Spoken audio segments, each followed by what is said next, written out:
All right. This is a sHiZ iLOG.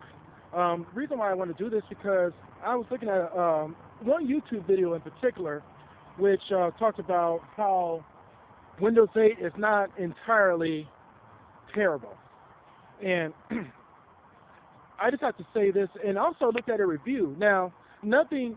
The second video I'm referring to, nothing against the guy that did the review, but I don't think people see the full potential of what the so-called Metro, which is now called Modern UI, Windows 8. I mean, uh, that's something. That's a whole different discussion right there as far as what they're calling it right now.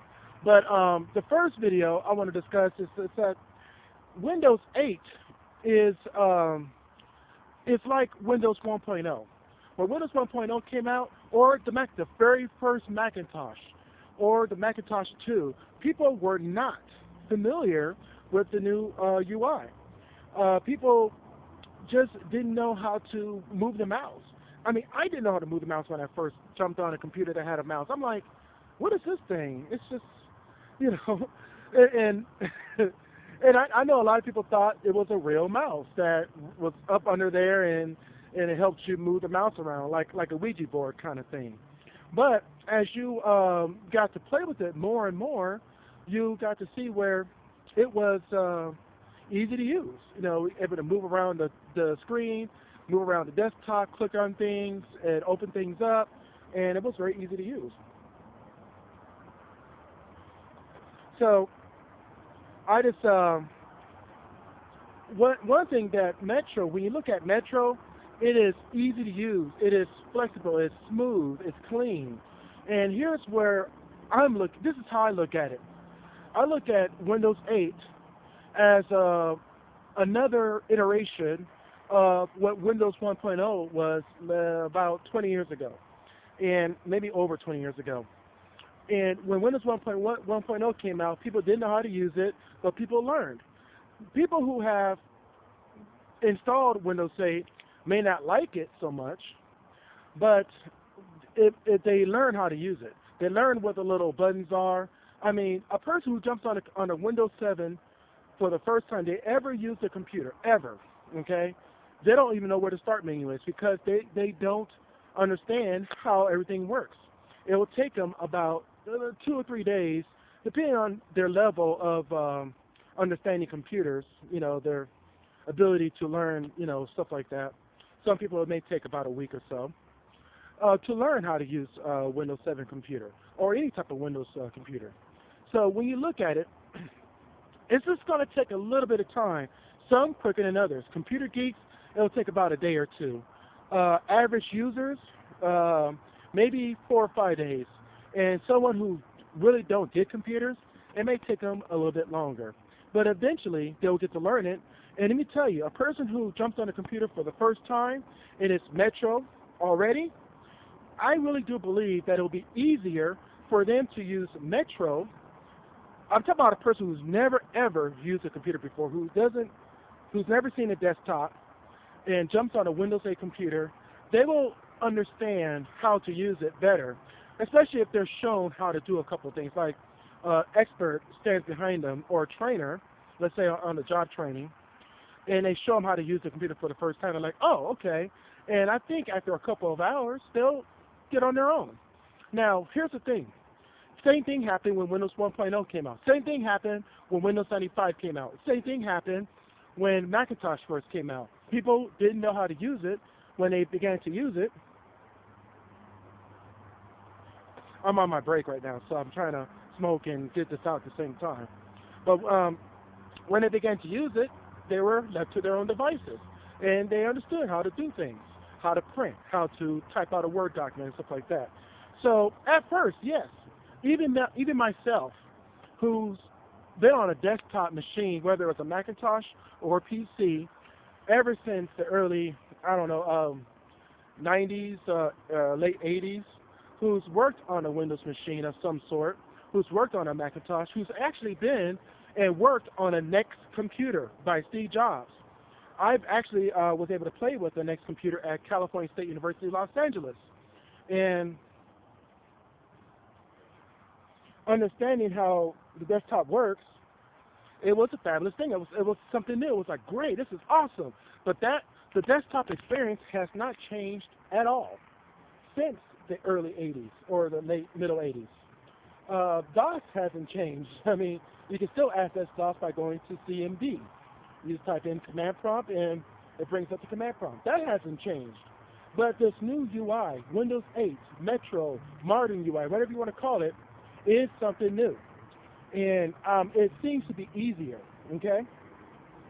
And when a person jumps on it for the first time, they're going to have a little bit of problems, yes.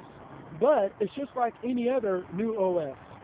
I'm sure, iPhone was easy to use because it still had the same principles of icons on the screen. You tap on the icons and open right up, and you understood how it worked because it had the same format, the same UI, the same GUI as a regular computer. So it wasn't hard to really get to know iPhone that much. It wasn't hard to get to know Android because Android is the same thing. It's just a bunch of icons on the screen. So you just have to, maybe learn how to get to all your programs if you don't have any of your programs on the main screen on an Android.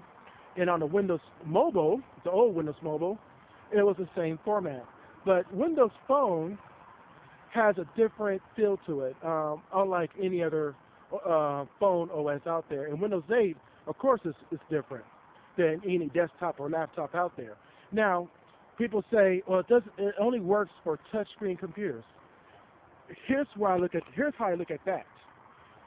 When you look at touchscreen computers, think about the mouse back in the 80s. People who are old enough to remember the mouse when it first came out, when it was two individual buttons instead of the sleek buttons we have now, where the buttons are hidden, when the mouse first came out, it was the same thing. Not every computer had a mouse.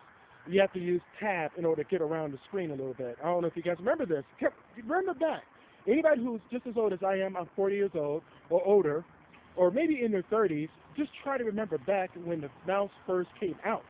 When the mouse first came out, you had to learn how to use that thing, okay? It was foreign. It was like, what is this, okay? But how long did it take you? It took maybe a couple days.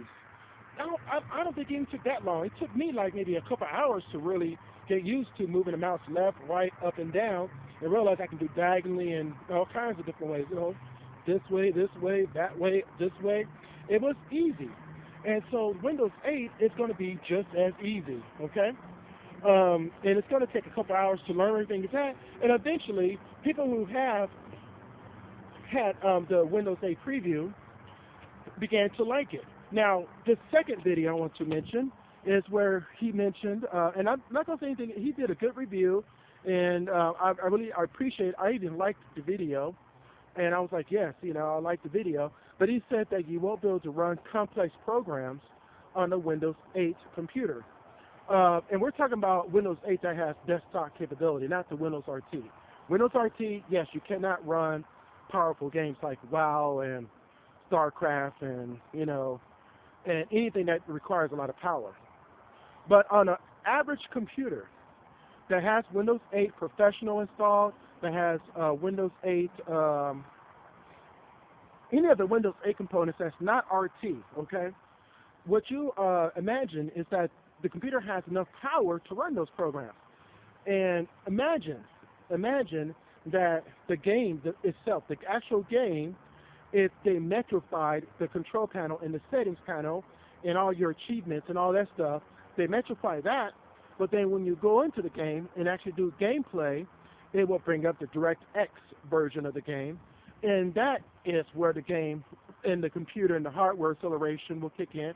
Yes, you are able to play regular games on any Windows 8 machine that has desktop capability that's not a Windows RT.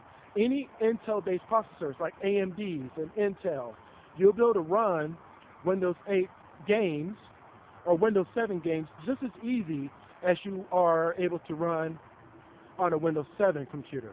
Now keep in mind that slates, because any type of tablet, because of power consumption and try to reduce the power, you're not going to have that much power on an Intel-based tablet. However, they have to limit some of the functionalities of games, or not games, but the tablet processing power, in order to where you're not unplugging it from the wall and you're playing WoW on a train, you're going to run out of battery power within an hour, because it's going to take up all that power. So, yes, a tablet may not be able to run big graphic games. Maybe WoW, because WoW is not really graphic intensive. You could probably lower some of the settings a little bit so it's not as clear, maybe take out some of the shadowing and stuff. On a desktop computer running Windows 8, you'll be able to run that thing, as long as you have all the high power stuff on there, you'll be able to run all your games just like you would are able to do on a Windows XP or Windows 7 machine. That's as long as you have the video card, the sound card, hardware acceleration, and the RAM powerful, as much as possible so that you can run games like that. All right, I got to get back in. My break is over. Peace out.